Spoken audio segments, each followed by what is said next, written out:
came crying into this world, your first blinks fluttered an image of those who loved you most, those who cherished you above all other things. Reveling in your potential to grace the world with what knowledge they so eagerly intended to teach you, these new faces would become all too similar to your 3-minute-old eyes.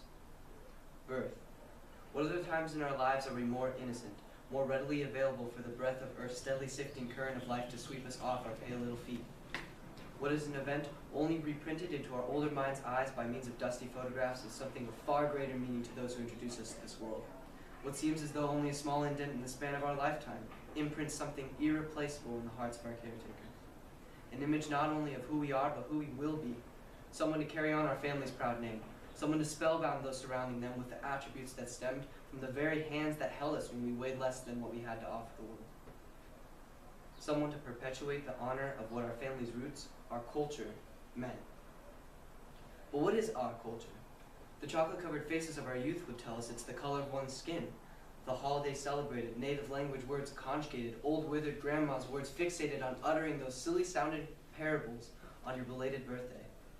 Interestingly, our sticky-fingered, Elmer's glue-covered, hazy definition of this word culture is exactly what so proudly distinguishes us at a young age, holding us close to what we love most, our family.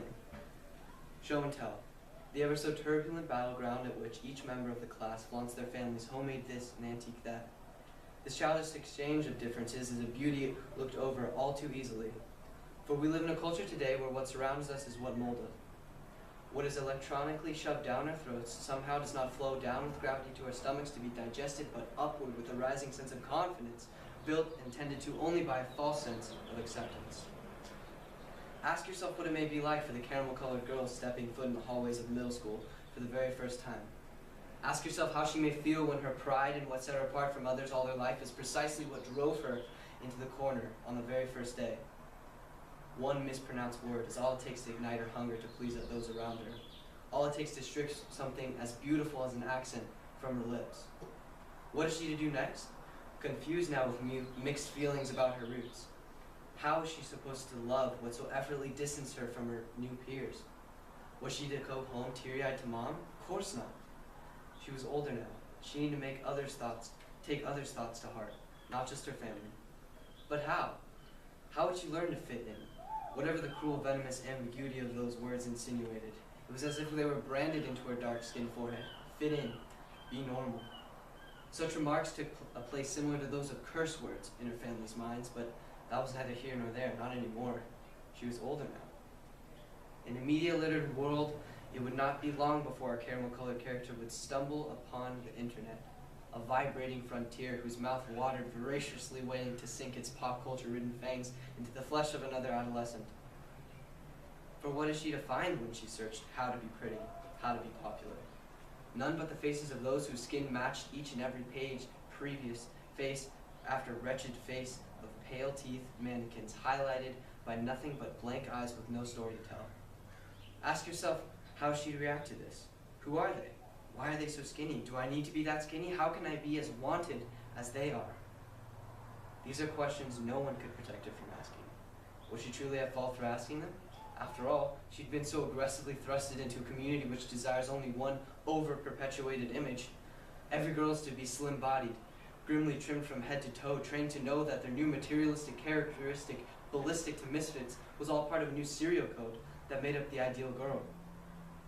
It was as if every aspect of who she once was, anyone for that matter, was to be torn away, sprinkle-coated, and handed a venti non-fat, triple-punt white chocolate latte with easy ice. She didn't even like Starbucks. But this is who she was now. This is who she wanted to be, right? To be wanted.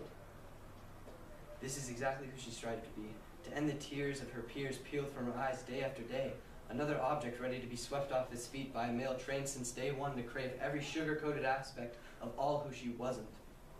Did it feel good to be accepted finally? Yes, at first. Being wanted was what everyone craved, right? Despite how each one behaves.